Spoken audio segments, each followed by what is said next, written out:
इस्लाम का मजाक उड़ाया, कभी कहा कि वो अल्लाह नहीं, नाउज़ बिल्लाह वो बागड़ बिल्ला है। और जब उन पे वार कर दिया जाता है तो अच्छे सच्चे मुस्लिम समाज के लोग क्यों नहीं निकल के सामने आते, क्यों उनके पास जो मुलाकात करने के लिए नहीं जाते। सलीम वास्तिक का नाम डाल करके देखे और ये देखे कि क्या सवाल करने का वही तरीका होता है जो सलीम वास्तिक जी ने अपनाया था। आखिर मुस्लिम समाज के लोग हैं वो कई बार कैमरे के सामने या फिर माइक के सामने बोलने से और कैमरे के सामने आने से डरते क्यों है। कोई बौद्ध धर्म से, कोई जैन धर्म से गया उनको पूछने के लिए, हिंदू धर्म का आदमी ही क्यों पूछा जी टीवी?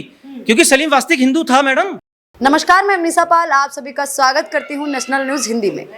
इस वक्त हम मौजूद हैं मंडोली में। आज चर्चा कुछ खास मुद्दों पे चलेगी। हम बात करें सलीम वास्तिक की। कई सारे ऐसे एक्स मुस्लिम हैं जो लगातार इस्लाम पे सवाल खड़े करते रहते हैं, उन पे भी चर्चा करेंगे। और साथ ही जो ईरान का जो है वो मसला चल रहा है अमेरिका और इजराइल के साथ, इस पर भी चर्चा करेंगे। देखिए, बहुत सारे लोगों के मन में सवाल खड़े हो रहे थे कि तमाम जितने भी मुस्लिम समाज के लोग हैं वो ईरान के लिए क्यों आंसू बहाते हैं, क्यों आखिर ईरान जो है उसके लिए तमाम लोग हैं, बात की जाए रोडों पे उतर जाते हैं, तमाम लोग दुख प्रकट करते हैं। उस पर भी सवाल हम करेंगे। और बहुत सारे सवाल ऐसे भी हैं जैसे आप लोगों के मन में चलते होंगे, जैसे हम कई बार जो इस्लाम को हम आतंकवाद से जोड़ देते हैं, वो सवाल भी करेंगे। चलिए पहले अजहर सर से स्टार्ट करते हैं। सर, बहुत बहुत स्वागत करना चाहूँगी हमारे चैनल पे आपका। क्या कहना चाहेंगे सर? सबसे पहले अभी जो सलीम वास्तिक को हाल ही में उनको घायल कर दिया गया था, उन पे वार किया गया था और वो लगातार जो कहा जाए इस्लाम की ऐसी कई सारी कुरीतियाँ हैं उनको लेकर के अपने जो विचार रखते रहते हैं, उस पर बोलते रहते हैं। उसके बारे में आप क्या कुछ कहना चाहेंगे? और कई सारे ऐसे एक्स मुस्लिम हैं, उस पर आप क्या कुछ कहना चाहेंगे? देखिए मैडम, सलीम वास्तिक साहब हों चाहे एहसान हो या उनके जैसे जितने भी लोग हैं जो अपने आप को एक्स मुस्लिम कहते हैं, मैं मानता हूं कि उनके सवालात करना ये कोई बेजा नहीं है। बेजा मतलब कोई गलत नहीं है। इंसान है, इंसान होने के नाते किसी के भी जहन में किसी भी चीज़ को लेकर सवाल आ सकता है और इस्लाम किसी को सवाल करने से नहीं रोकता, सबको इजाज़त है। लेकिन मैं दर्शकों से कहना चाहूँगा कि आप खुद अपने मोबाइल में यूट्यूब पर सलीम वास्तिक का नाम डाल करके देखें और ये देखें कि क्या सवाल करने का वही तरीका होता है जो सलीम वास्तिक जी ने अपनाया था। आज सलीम वास्तिक जी की जो हालत है, हम इस दुख की घड़ी में उनके साथ खड़े हैं क्योंकि जो हुआ वो ठीक नहीं हुआ, लेकिन हमें उसके पीछे का कारण भी जानना पड़ेगा कि उसके पीछे वजह क्या थी। सवाल का मतलब ये नहीं है कि आप किसी की भावनाओं को ठेस पहुंचाएंगे। एक सवाल करने के बहुत सारे तरीके हो सकते हैं। बहुत से लोग इस्लाम पे सवाल करते हैं। एक बच्चा अपने बाप से भी सवाल करता है, एक बहन अपने भाई से कुछ सवाल कर सकती है, एक बाप अपने बेटे से सवाल कर सकता है। लेकिन सवाल करने का जो तरीका है वो हमें तय करना पड़ेगा कि हम एक ऐसी ज़ुबान का इस्तेमाल करें कि जिससे किसी की भावना भी आहत ना हो और सवाल का जवाब भी दिया जाए। लेकिन सलीम वास्तिक जी थे इस पैमाने पर पूरे नहीं उतरे कभी भी। सलीम वास्तिक जी ने हमेशा इस्लाम का मजाक उड़ाया और सवालात की आड़ लेकर, सवालात का बहाना करके कभी कहा कि वो अल्लाह नहीं, नाउज़ बिल्लाह वो बागड़ बिल्ला है और मैंने जो है इतने हलाले किए हैं। मैं अब ये तो अल्लाह जानता है और वो जानता है कि वो कितना सच है कितना झूठ है। लेकिन इस्लाम को बदनाम करने के लिए जो अनथक मेहनत हो सकती थी वो सलीम वास्तिक जी ने की। अच्छा, कई सारे ऐसे लोग हैं जो सवाल खड़े कर रहे थे कि अगर सलीम वास्तिक की चीज़ें लोगों को पसंद नहीं आई, अगर उनके सवाल करने का तरीका पसंद नहीं आया, तो क्या उनकी जान लेने के लिए इस कदर उनके ऑफिस या उनके घर पे पहुंच जाएंगे? क्या उन पे वार कर देंगे? और जब उन पे वार कर दिया जाता है तो अच्छे सच्चे मुस्लिम समाज के लोग क्यों नहीं निकल के सामने आते, क्यों उनके पास जो मुलाकात करने के लिए नहीं जाते, क्यों उनकी फैमिली से मुलाकात करने के लिए नहीं जाते? तमाम लोग सवाल खड़े कर रहे थे सोशल मीडिया में, मैंने कमेंट में पढ़ा था। देखिए मैडम, मैं बताता हूँ आपको, सलीम वास्तिक जी पर जो हमला हुआ वो तो किसी भी हाल में ठीक नहीं है। किसी को अधिकार नहीं है कि कानून अपने हाथ में ले। अगर कुछ गलती थी तो लोग कानून का सहारा लेते, पुलिस प्रशासन के पास जाते, वहाँ शिकायत दर्ज कराते।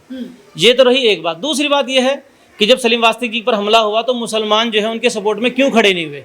अच्छा, मुसलमान कहाँ खड़ा होता? जब सलीम वास्तिक जी पर हमला हुआ और उन्हें GTV ले जाया गया तो वहाँ खुद शाम को मैं था, जाकिर भाई थे और हमारे 2 भाई और साथ में थे, हम GTV गए।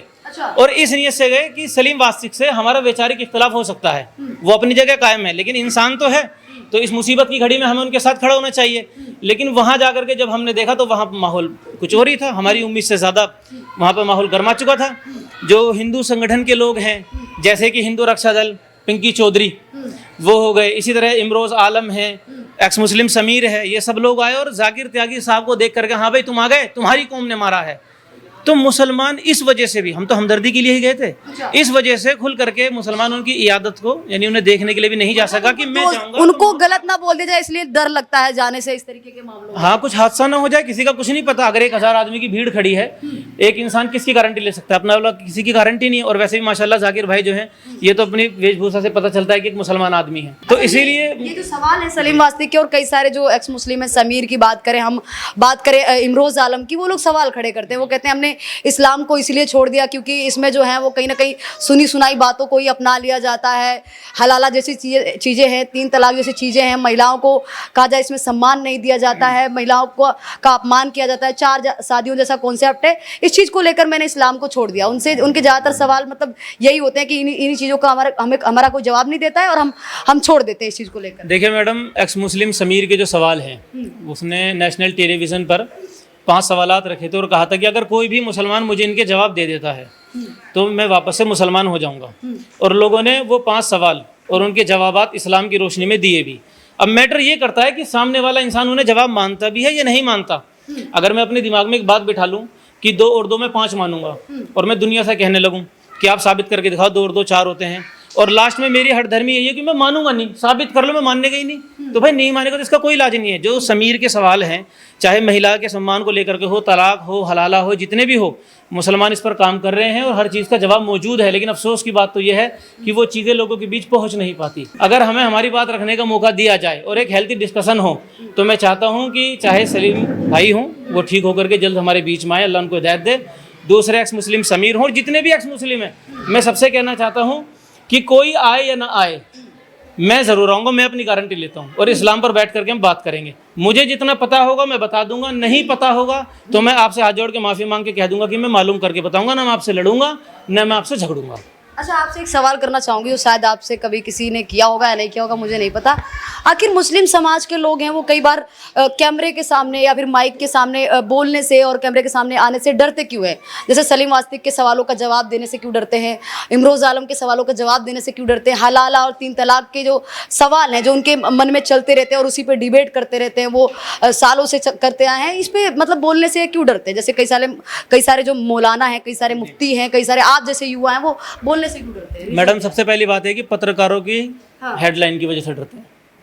इंटरव्यू होता कुछ और पत्रकार जा करके उसको सनसनीखेज बनाने के लिए, मैं माफ़ी चाहता हूँ अगर आपको बुरा लगे, लेकिन ये सच्चाई है, ये कड़वा घूंट तो पीना पड़ेगा। एक्स मुस्लिम जो सलीम हैं उन्हें सिर्फ ये कह के नहीं छोड़ा जा सकता कि उन्होंने इस्लाम को छोड़ा है, उन्होंने हिंदू धर्म को अपनाया है। आप कैसे कह सकते हो? वो तो उनकी वीडियोज़ हैं, सलीम वास्तिक की वीडियोज़ है कि मुझे सबसे अच्छा हिंदू धर्म लगता है। और अच्छा मैडम, चलो एक बात बताइए, नहीं सुना अच्छा लगता, डासना के अंदर वो जो महाराजा गिरी नाम है, क्या नाम है उनका, यति नरसिंहानंद, उनके पास हर हफ्ते जाकर के बैठना, पूजा के अंदर शामिल होना, और क्या है, और हिंदू होना क्या है? कई सारे मुस्लिम जो पूजा के अंदर क्या शामिल नहीं होते, क्या वो मंदिर नहीं जाते?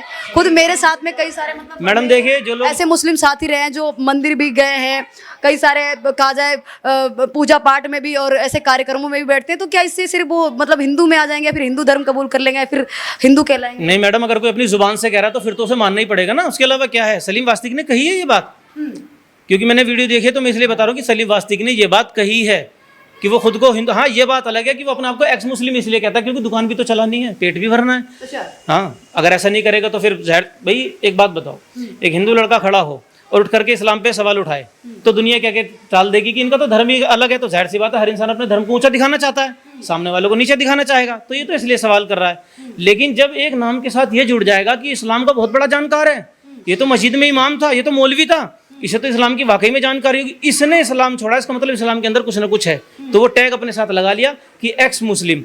क्या होता आपने जो है अभी जो ये 5, 6, 10 साल से जो ये मूवमेंट चली है एक्स मुस्लिम, क्या अब से पहले लोग इस्लाम नहीं छोड़ते थे?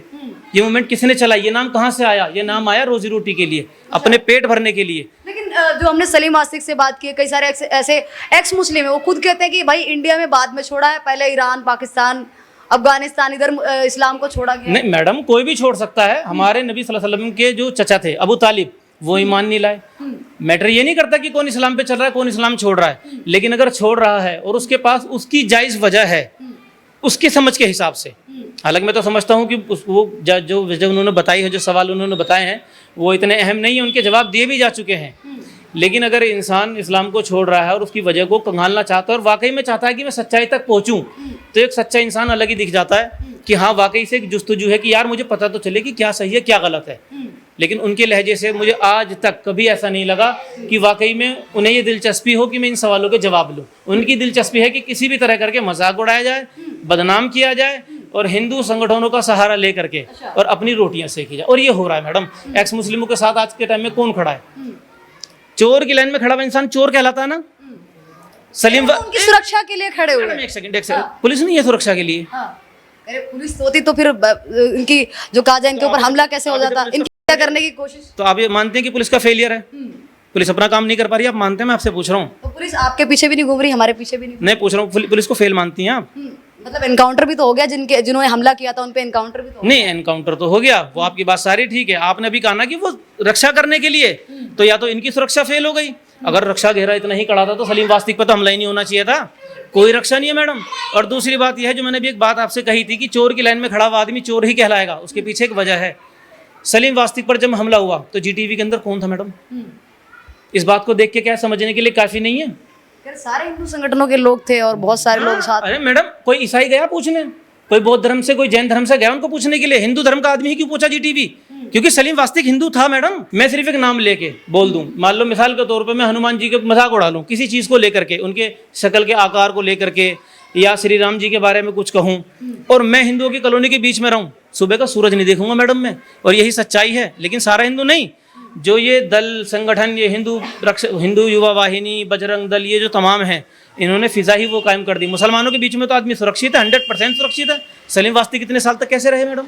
इतने साल तक कहा, मतलब वो तो 1 साल से रह रहे थे वहाँ, उनका ऑफिस था। मैडम किसी को मारने के लिए तो 1 मिनट काफी है, 1 साल रहेगा बहुत बड़ी बात है। उनका घर भी वही है ना। 1 साल हुआ मैडम उनको, चलो 1 साल मान लेते हैं। 1 साल ऑफिस जब बन रहा था तो मैं रिसेंट में जब उनका इंटरव्यू करने के लिए गई थी तो मैंने ऑफिस देखा था, वो 1 साल पहले। मैडम मैं कहता हूँ 1 साल छोड़ो, 6 महीने। एक आदमी किसी के ईश्वर को, खुदा को गाली देने के बावजूद और 1 साल तक वहाँ सही सलामत रह रहा है, क्या बहुत बड़ी बात नहीं है? मैं हूँ, खुल के बोलता हूँ, हाँ गलती है बहुत से मुसलमानों की, वो गलत करते हैं। है पिंकी चौधरी में हिम्मत जो खड़ा होकर के कह दे, है दक्ष चौधरी में हिम्मत खड़ा होकर के कह दे कि हाँ हिंदू से भी गलती होती है। एक चीज जुबान पर रट लिए, हिंदू क्रिमिनल हो सकता, आतंकवादी नहीं हो सकता। इसी तरीके से और बहुत सारी चीजें बदनाम करने के लिए कोई स्लोगन निकाल दिया, कोई टैग निकाल दिया, कभी जिहादी कह दिया गया, कभी लव जिहाद, फलाना जिहाद, ढिमकाना जिहाद, इस तरीके से। ये सब चीजें जमीनी स्तर पे होती नहीं है। जैसे लव जिहाद की बात करें, हम बात करें, अब कई सारी ऐसी जो गतिविधियां होती है, कई बार पाकिस्तान के लिए जासूसी करते हुए पाए जाते हैं, कि ये सब चीजें होती नहीं है, जमीनी स्तर पे होती है। सबसे पहली बात है कि लव जिहाद को तय किया जाए कि लव जिहाद होता क्या है, सबसे पहले तो तय कर लिया जाए। और अगर वाकई में लव जिहाद कोई चीज़ है, मेरी नज़र में तो कोई चीज़ है ही नहीं। लव अलग चीज़ है, जिहाद अलग चीज़ है मैडम। इस्लाम से इसका कोई लेने देना नहीं है। लेकिन फिर भी बाई चांस चलो मान लेते हैं कि कोई आदमी इस काम को करता है और साबित हो गया कि हाँ इसने लव जिहाद किया है, तो लव जिहाद करने वाला हर इंसान, कानून सब पर बराबर लागू होता है ना मैडम। अगर मेरे पास 10 करोड़ रुपए हैं और भाई के पास 10 रुपए हैं, तो क्या कानून मेरे लिए अलग होगा? होना जो चाहिए बराबर होना चाहिए ना। जो गलती मैंने की है वही गलती इन्होंने की, तो सजा दोनों की बराबर होनी चाहिए। तो शहनवाज हुसैन, मुख्तार अब्बास नकवी, बीजेपी के जो प्रवक्ता हैं, दोनों की बीवियां हिंदू हैं मैडम, तो लव जिहाद किया था, तो इन्होंने तो जिहादियों को अपनी पार्टी के अंदर जगह दे दी। सबसे पहले घर के चिराग को तो रोक लें।